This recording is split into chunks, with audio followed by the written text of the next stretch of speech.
We're so glad that you have joined us for another sermon debrief.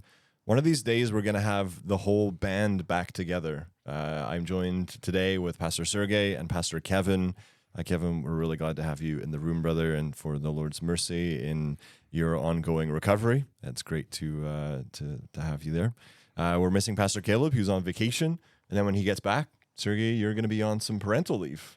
Yeah. So it's going to be a little bit yet until we're all in the room together. I look forward to that day greatly. It'll be a special episode. It will be a special episode. We'll have to... 3-hour episode. You'll have to smoke us some ribs or something and bring them as a... All right. Yeah, there we Say go. less. I hear a lot of There you go. Just to on make, the recording. just to make people drool as they're listening to the podcast. We're continuing in the series in Galatians, and as these are shorter-ish texts, I'm actually going to read where we were this past Sunday in the life of our church. It was Galatians 5, the beginning of that chapter. So let me just read, beginning in verse 1 and reading down to verse 15. It's always good to hear the word of God again. For freedom Christ has set us free. Stand firm, therefore, and do not submit again to a yoke of slavery. Look, I, Paul, say to you that if you accept circumcision, Christ will be of no advantage to you. I testify again to every man who accepts circumcision that he is obligated to keep the whole law. You are severed from Christ, you who would be justified by the law. You have fallen away from grace. For through the Spirit, by faith, we ourselves eagerly wait for the hope of righteousness. For in Christ Jesus, neither circumcision nor uncircumcision counts for anything, but only faith working through love. You were running well. Who hindered you from obeying the truth? This persuasion is not from him who calls you. A little leaven leavens the whole lump. I have confidence in the Lord that you will take no other view, and the one who is troubling you will bear the penalty, whoever he is. But if I, brothers, still preach circumcision, why am I still being persecuted? In that case, the offense of the cross has been removed. I wish those who unsettle you would emasculate themselves. For you were called to freedom, brothers. Only do not use your freedom as an opportunity for the flesh, but through love serve one another. For the whole law is fulfilled in one word, you shall love your neighbor as yourself. But if you bite and devour one another, watch out that you are not consumed by one another. So that's where we were on Sunday, and I'm very happy to hear any ways in which the Lord ministered to either of you through his word. And then we can get into some more questions, comments, further application. I think the thing that struck me in particular as you were preaching each of the points, standing firm, resisting the threat of legalism, the threat of false teachers, the threat of the flesh, which also is licentiousness, as you mentioned. And I thought there, thinking to myself, do I consider those things as threatening to me as you are articulating them? You're articulating them as if they are the greatest threats that we face, which I think they are. But I don't treat them in my life as the greatest threats. And I think oftentimes when we say, can we get more practical in our sermons and get more concrete in our applications, it's because I think that there's something more important that I want addressed than what you are addressing or what the text is addressing, Right. more importantly. And so the things that threaten my life, the things that I find threatening in my life, that financial ruin or the loss of something, we were just talking about this earlier off mic, talking about fearing and that everything we love is fragile and vulnerable. And that is often, I think, what we are most threatened by, rather than things like false teaching and legalism and the flesh. When really, if we looked rightly at our lives, those are the things that are most threatening. And that's what I found most convicting in the sermon, was that I do not count that as my greatest enemies, as the greatest threats to my well-being. And it's like, oh, I need to be profoundly reoriented here, in that the flesh, my desire to sort of go to stray from Christ, to saying I can do whatever I want, or that I'm going to earn my salvation, I'm going to do something good, or and licentiousness is by far, I think, more of my threat than legalism. But regardless, that threat of falsity, that we would believe something untrue, I need to be profoundly reoriented that is the greatest threat to me and my well-being, and not financial ruin or something going wrong with the house or the car or losing some opportunity that I really, missing that great new film that was released 2 weeks ago and now it's out of the theaters and I didn't get to see it. Sure. Well, that's really helpful. Great observation on just that reorientation as necessary for what are grave dangers that we need to be alert to. So it's good. Thank you. Sergey, anything you want to add? I think for me, it's when I think you hit a point in our culture that was, I wanted more of it, because I think it's an important one. It's the self-sufficiency of individuals. Like, why is there why is there less believers, Christians in rich countries? They don't need it. Sure. Right? Yeah. They're self-sufficient. They have everything they need. They don't, and I think that's where a lot of Christians, even if they become Christians, that's what they struggle with every day. Like, I'm self-sufficient. I don't need to rely on God because I can do it all by myself. And I think that's where the danger comes, and that's where the legalism can come. But I'm like, how can we speak to the heart of those self-sufficient people? How is the gospel good news to them? Like, we're in the 401 corridor, like people, careers, they work well, they go to school, they try to build something, and they become self-sufficient. They have their work, they have 2 cars, they have their cottage. But how is the gospel good news to them today in that specific time? And I think that's where I was like, oh, there's a hook, trying to get us. But yeah, I was like, what are some examples that we do in our life that we fall into this self-sufficiency? So yeah, just my thought was went over. Just responding to a couple of those comments, I appreciate them. With respect to what do we say to the self-sufficient person, I said this recently around a graveside. I heard someone say it to me in conversation that it was a woman who had talked about really achieving what she thought was her life's highest goal. Mm-hmm. And when she arrived there, she was so disappointed. Mm-hmm. It was empty. It didn't actually provide what she thought it was. And so I think where we can press with people is to say the crushing disappointment or the crushing load of trying to be satisfied with whatever it is that you're pursuing in, of, and by yourself, or the emptiness that comes from it. Those are 2 opportunities to say, yeah, the gospel is not like that. The gospel, Christ actually does satisfy. He actually does give rest from the crushing 401 mania of acquiring and achieving and accomplishing. And those are his very words. Those who labor and are heavy laden, come. I have rest for you. And you're not going to find it anywhere else. I mean, people try. So I think if we acknowledge the futility of the self-sufficiency mode, and if we acknowledge that emptiness and that disappointment that people experience, that they're maybe even too terrified to acknowledge, because it means everything they've done is meaningless ultimately, and that's just a terrifying prospect, I think, for people to recognize. So. Or if our good friend Jake Tomp were here, he would steer us to Deuteronomy, where there's this great warning: when you come into the land and all of these blessings fall to you, and the abundance of crops in an agrarian society, and the abundance of family and children and prosperity, do not forget the Lord your God. Because that's going to be the temptation, that you've done this yourselves and that God did not provide it for you.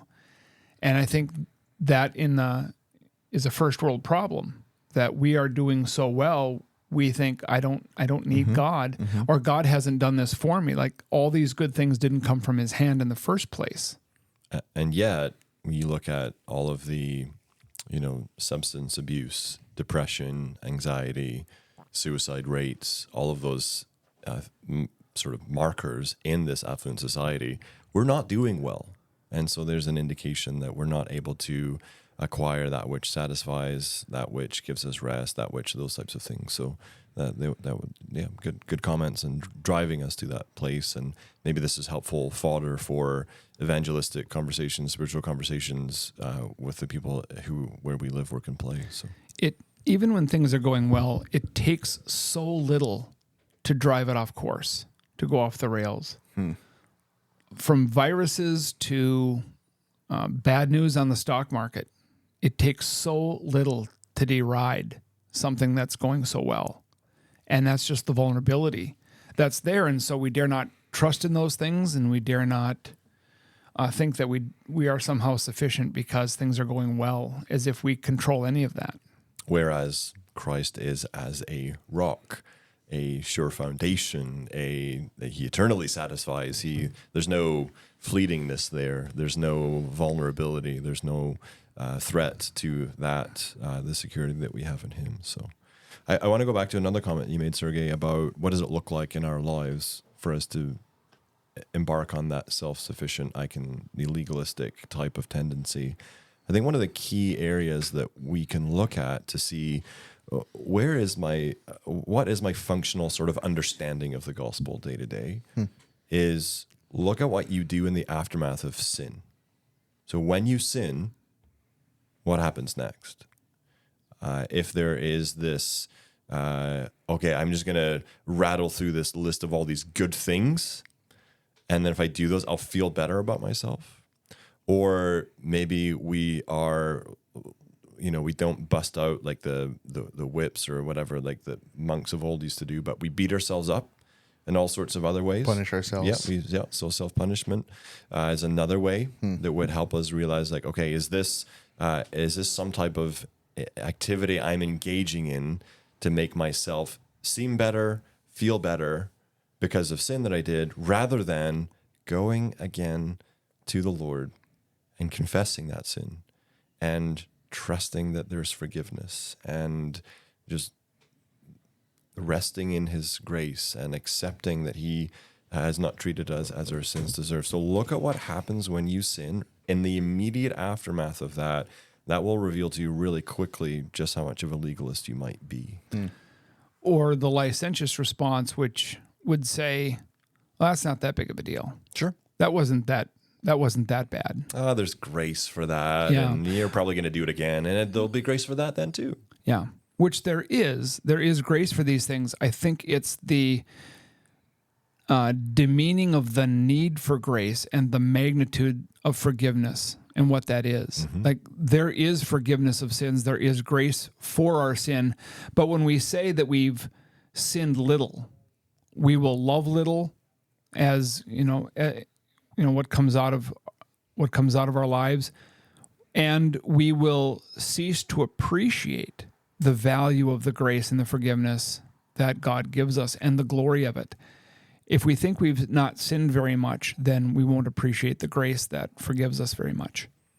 And grace is a tremendous motivator, the best of motivators, to want to pursue a life of holiness, because we understand what we have been forgiven, the cost of what it was, the death of Christ, and that will be what empowers us to not want to continue to sin and to grow in godliness. The benefits of living in both union and communion with God, which is what we leave communion with God when we sin. The value of both union and communion is what is the value of grace. That should motivate us to remain in communion. I mean, who would not want to be close to one who loves us and protects us and cares for us? But we like to wander off thinking there must be something better out there. For sure. Any other comments, questions, observations, insights that came out from hearing this text?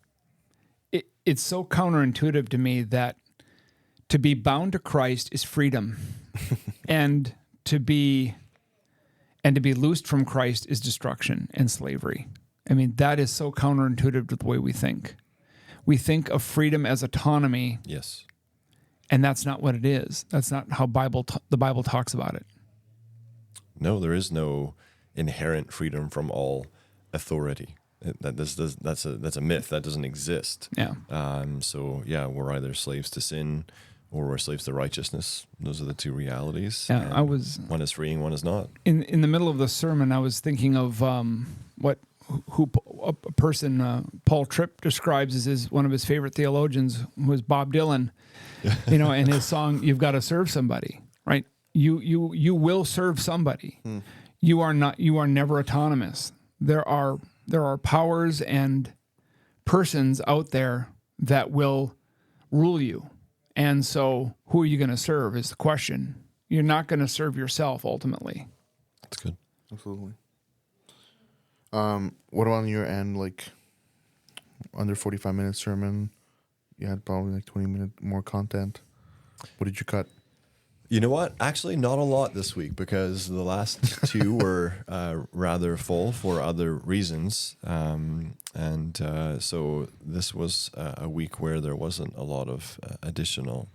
If I was to expand on anything, or if I was holding back, like I didn't even get into it and then cut it. If I was holding back, I would have probably unpacked a little bit more the underscoring of how evil false teachers are and false teaching is, and just helping people realize how much of the New Testament is a response to a distortion of the gospel in some way, shape, or form, and how some of just through church history, the creeds and confessions were occasioned because there were errors to be responded to and to be rejected. And so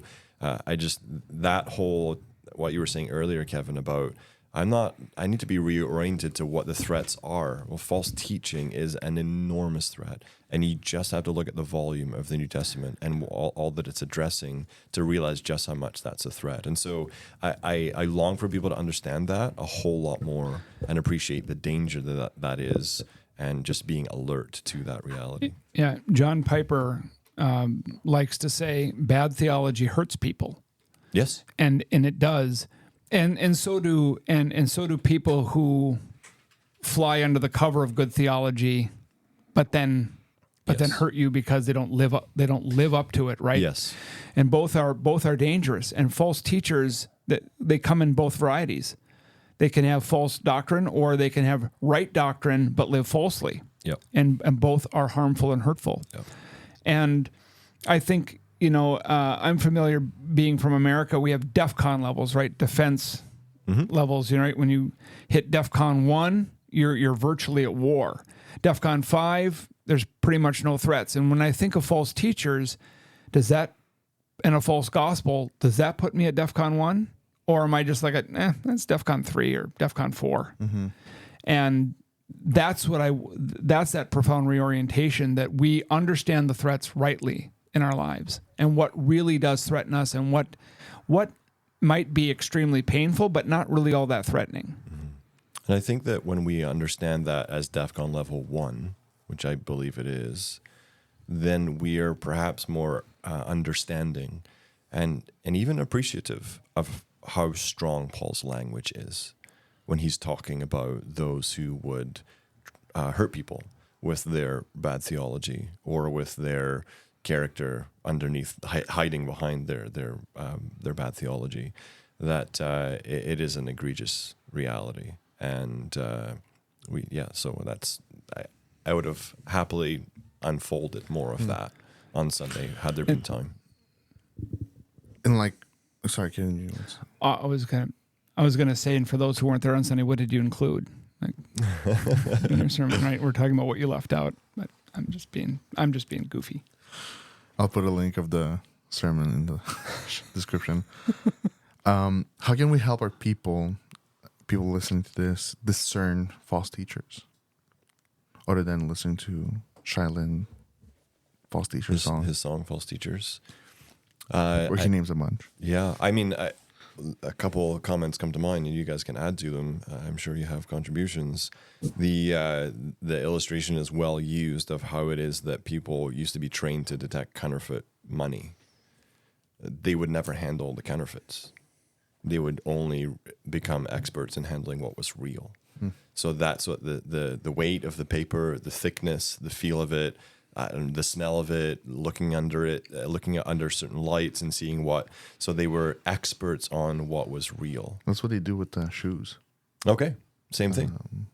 It's like, is this a counterfeit? No, does it look real? Yeah. Is this real? Is this real? Does it smell? Does it feel? So there are going to be countless errors. There's going to be countless distortions. They're going to follow general patterns and themes and be repackaged and those types of things. You know, I'm sure there's a limit to them. But if we could spend all day long studying the errors, and another one would come along, or a different angle, or different, and we'd be vulnerable. So I think that there's a good that's instructional for us, that we just need to keep handling the word. We need to keep handling the truth. We need to keep coming back to the gospel. We never graduate beyond that. We want to preach it every Sunday. We come back to the Lord's table monthly in our context, and we're revisiting that again and again and again, so that we are able to say, that's off, that's askew. So that's one response. That would be individual. You can chime in there, and I'll come back to another. Another one. Well, this might be the one you're going to go to next, but there's value in history, in knowing your history. If there's anything beyond the gospel itself and the truth itself, to handle its history, because the church has dealt with error throughout its history, and there's nothing new under the sun. So these errors, the brand new ear tickling knowledge that's coming out today is probably a reflection of some error in the past that the church has dealt with. And so if we know our history, we're going to recognize those patterns of error that the church has addressed with truth over the past millennia. Mm-hmm. And then in a contemporary moment for really any church in any time in any place would be recognizing the provision of the Lord of elders. So when Paul's writing to Titus, and he's saying the reason I left you in Crete is because the churches, they are churches, but they're disordered in that they don't have elders. So you need to appoint elders in the churches. That's why you're here. That's your job, Titus. And then he gives the qualifications in that letter of what an elder is. And he says in Titus 1 that an elder must hold firm to the trustworthy word as taught, so that he may be able to give instruction in sound doctrine and also to rebuke those who contradict it. So one way that we are protected from false teachers and false teaching is to be under the oversight of qualified elders who are perhaps in a greater way alert to the reality of people slipping in and propagating false teaching that will harm people. So I think that's another way, is if you're not a member of a local church, you should join a local church where you're well fed the truth, so you know what's real, and you're well led. That is protected from those who are especially appointed to be alert to wolves in sheep's clothing. That's great. Thank you, guys. That's it. Thanks for joining us. We'll do it again. Anything to announce for the next couple weeks? Let me just pull out my notes so I don't forget anything. Men's meet and meet. Best Ribs in Cambridge, Ontario will be held at Bob Callen's house this Saturday. Excellent. At 4 p.m. Ladies? Ladies, August 17th, campfire. And join us for the regular Means of Grace this coming Sunday. Pray for the preaching of God's word. We'll gather and pray in the evening. Pray for summer camp as well. Mm-hmm. Yeah, Gallimaufry starts next Monday. One of my favorite words. New website launching at the end of the month, and Gospel Kids this week. Anything else? That's it.